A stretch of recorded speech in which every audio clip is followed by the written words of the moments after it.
Assalamualaikum warahmatullahi wabarakatuh. Salam Pramuka. Hai kakak-kakak semuanya, bagaimana kabarnya hari ini? Semoga baik-baik saja ya.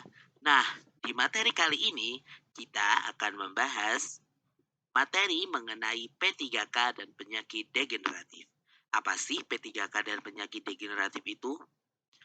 Untuk mengetahui lebih lanjut, simak dengan baik-baik ya penjelasan dari kakak. Oke, yang pertama, penyakit degeneratif. Apa itu penyakit degeneratif? Buat kakak-kakak yang belum tahu, penyakit degeneratif itu keadaan di mana organ atau jaringan terkait keadaannya yang terus menurun seiring waktu yang akhirnya memengaruhi fungsi organ secara menyeluruh. Pada umumnya, penyakit degeneratif ini menyerang lansia. Contoh penyakit degeneratif. Apa aja sih contoh penyakit degeneratif itu? Yang pertama ada penyakit jantung. Penyakit jantung merupakan penyakit penyebab kematian tertinggi di Indonesia yang dapat menyerang siapa saja. Untuk penyebabnya sendiri, yakni penyumbatan pembuluh darah, gangguan irama jantung, cacat jantung bawaan, hingga kondisi jantung lainnya. Gejalanya sendiri ada nyeri dada, nafas pendek, nyeri atau mati rasa pada kaki, sakit kepala ringan, detak jantung cepat atau lambat, serta pembengkakan pada kaki atau tangan. Tidak bisa disembuhkan, pengobatan yang ada hanya tujuan untuk meringankan gejala. Langkah yang dapat dicegah untuk menghindari penyakit jantung ini, yakni dengan pola hidup sehat dan olahraga rutin. Yang kedua, penyakit osteoporosis. Osteoporosis ini penurunan kemampuan tulang hingga rapuh akibat kerusakan jaringan tulang yang terjadi lebih cepat daripada regenerasi sel-sel tulang. Untuk penyebab penyakit osteoporosis ini, yang pertama ada kekurangan kalsium. Lalu kadar estrogen rendah, gaya hidup sedentari atau malas gerak, merokok, minum obat-obatan tertentu, dan pengaruh penyakit kronis. Untuk gejalanya, mudah mengalami patah tulang, lalu sering nyeri punggung, postur badan membungkuk, dan berkurangnya tinggi badan secara berangsur. Untuk langkah mencegah penyakit osteoporosis ini, yakni dengan berolahraga secara rutin, mengonsumsi makanan tinggi kalsium seperti susu dan vitamin D, atau mengonsumsi suplemen bila perlu. Dan tidak lupa untuk berhenti merokok. Yang ketiga ada hipertensi. Hipertensi ini kondisi di mana tekanan darah selalu berada di atas 140/90 mm. Tekanan darah adalah kekuatan aliran darah dari jantung yang mendorong darah ke seluruh tubuh. Dapat dipengaruhi oleh aktivitas. Dengan normalnya berada pada angka 120/80 mm. Disebut juga hipertensi ini dengan silent killer disease atau pembunuh diam-diam karena gejala penyakitnya yang cenderung samar kakak-kakak. Penyebab hipertensi ini sendiri, gaya hidup tidak sehat dan pola makan yang buruk. Hipertensi dapat menyebabkan komplikasi penyakit seperti jantung koroner, gagal jantung, stroke, gagal ginjal, kebutaan, dan diabetes. Untuk langkah preventif yang bisa kita ambil, yakni dengan cara mengurangi konsumsi garam dengan jangan melebihi 1 sendok teh per hari.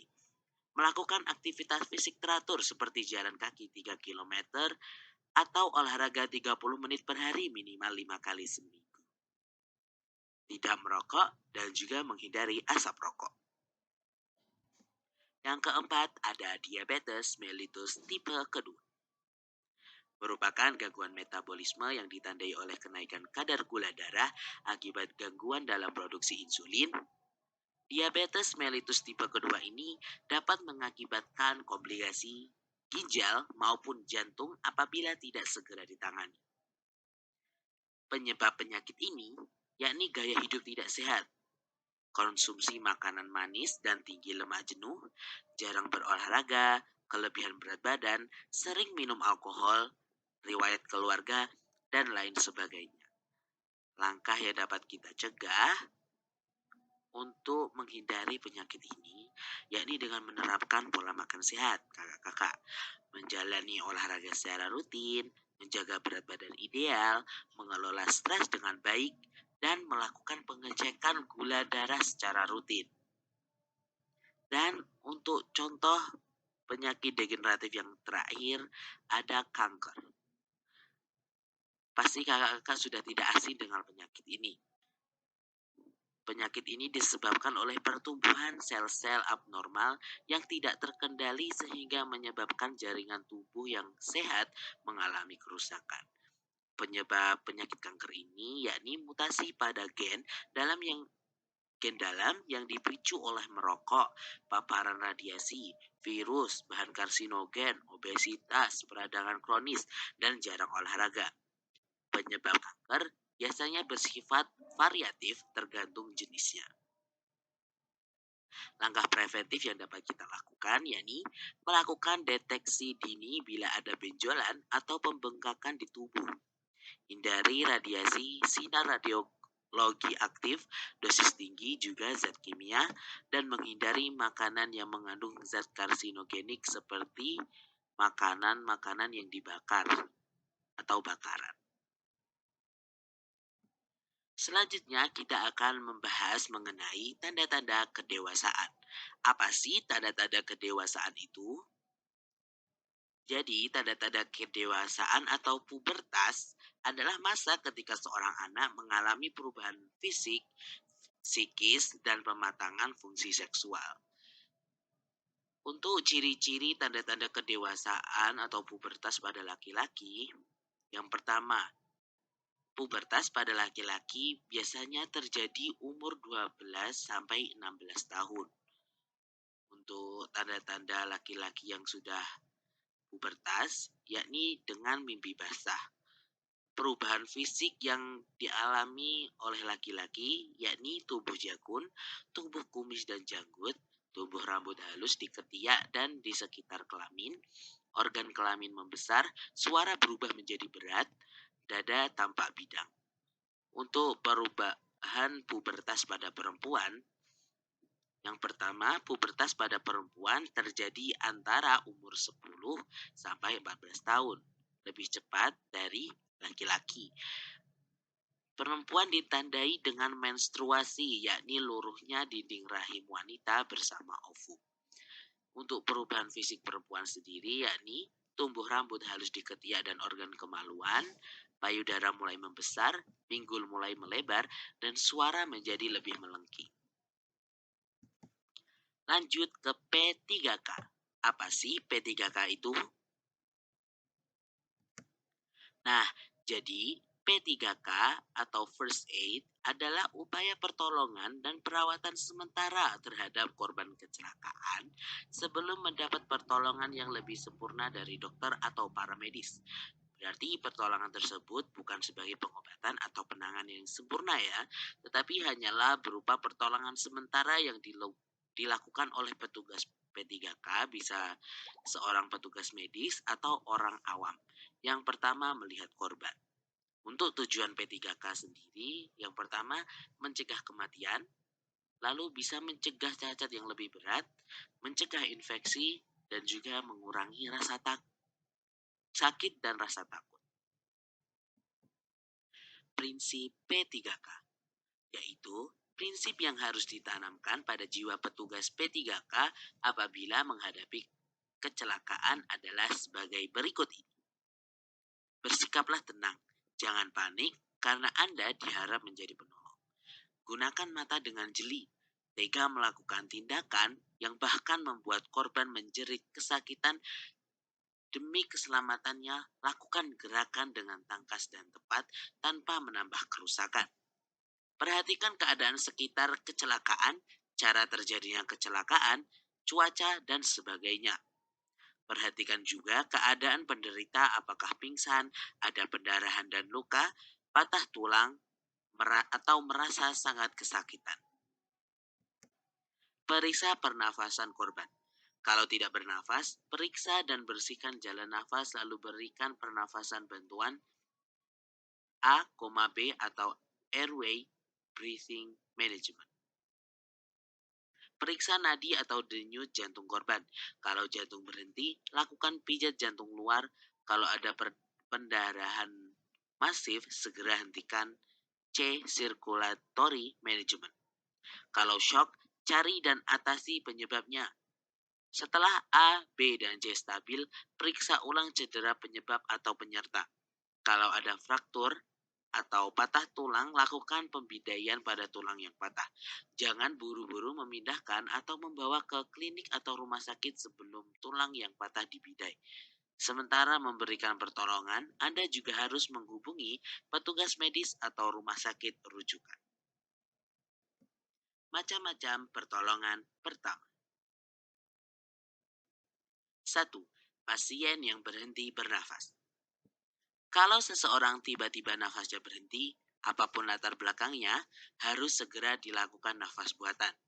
Cara yang paling praktis dan efisien untuk menyelamatkan nyawa orang tersebut adalah dengan jalan meniupkan nafas ke paru-paru korban. Langkah-langkah pertolongan dengan nafas buatan dari mulut ke mulut atau hidung sebagai berikut. Yang pertama, kepala korban diletakkan dengan posisi dagu mendongak ke atas. Yang kedua, rahang ditarik sampai mulut terbuka. Yang ketiga, penolong membuka mulut lebar-lebar dan ditempelkan ke mulut korban rapat-rapat dan pencet hidung atau tutup hidung korban dengan pipi. Atau dapat juga dengan jalan tutup mulut korban rapat-rapat.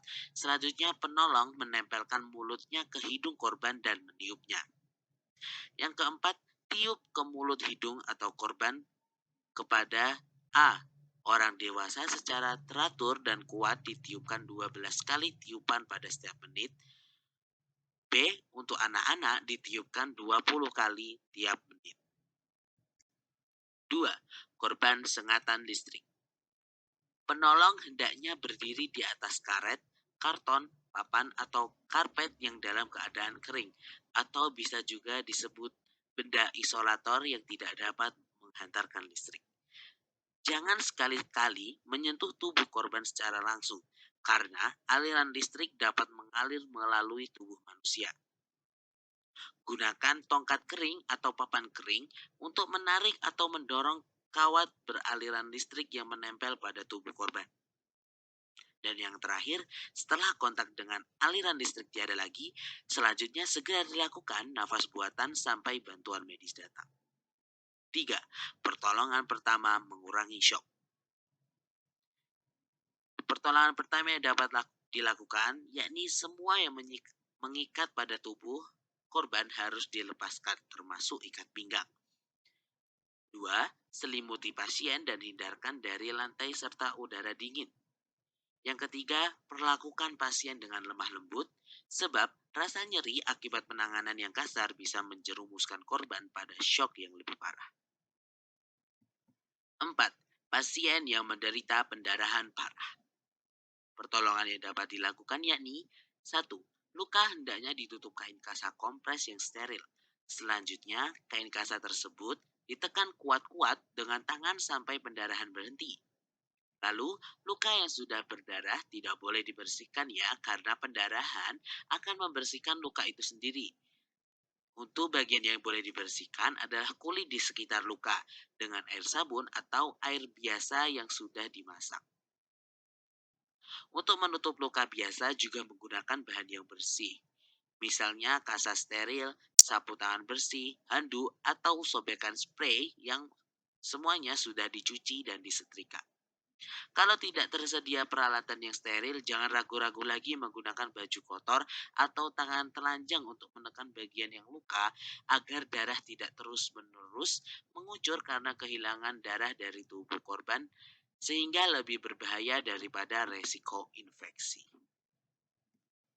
5. Patah tulang. Fraktur tulang paha bagian atas. Yang pertama, Sebelum memasang bidai, usahakan meluruskan tulang seanatomis mungkin. Yang kedua, pasang bidai luar dari tumit hingga pinggang. Yang ketiga, pasang bidai dalam dari tumit hingga selangkangan. Yang keempat, ikat dengan pembalut dasi lipatan 2 kali di atas dan di bawah bagian yang patah. Yang kelima, tulang betis diikat dengan pembalut dasi lipatan 1 kali. Yang keenam, kedua lutut diikat dengan pembalut dasi lipatan 2 kali. Yang ketujuh, tumit diikat dengan pembalut dasi lipatan 3 kali. Yang kedelapan, bagian yang patah ditinggikan. Selanjutnya yakni fraktur tulang paha bagian bawah. Untuk cara pertolongannya yakni yang pertama, pasang bidai luar dan dalam sepanjang tungkai. Yang kedua, pasang bidai dalam dari tumit hingga selangkangan. Yang ketiga, ikat dengan pembalut dasi lipatan 2 kali di atas dan di bawah bagian yang patah. Yang keempat, tulang betis diikat dengan pembalut dasi lipatan 1 kali. Yang kelima, kedua lutut diikat dengan pembalut dasi lipatan 2 kali. Yang keenam, tumit diikat dengan pembalut dasi lipatan 3 kali. Dan yang terakhir, bagian yang patah ditinggikan. Fraktur tungkai bawah. Pasang bidai yang sudah dibungkus selimut dari tumit sampai paha bagian bawah dan berikan bantalan di bawah lutut dan pergelangan kaki. Fraktur tulang leher. Fraktur ini sangat berbahaya karena di dalamnya terdapat MS atau medula spinalis dan pembuluh darah. Lalu, cegah terjadinya shock pada korban. Bersihkan jalan nafas, pasang kolar spine atau penyangga leher, angkat ke atas tandu, dan baringkan dengan dipasang ganjal sekeliling leher. Cukup sekian materi hari ini. Terima kasih kepada kakak-kakak yang telah menyimak materi yang kakak berikan dari awal hingga akhir. Jangan lupa dirangkum ya. Kurang lebihnya kakak mohon maaf. Don't forget to wash your hands, wear your masker, have a good day, stay healthy, and happy weekend. Sekian dan sampai jumpa di materi selanjutnya. Wassalamualaikum warahmatullahi wabarakatuh. Salam Pramuka.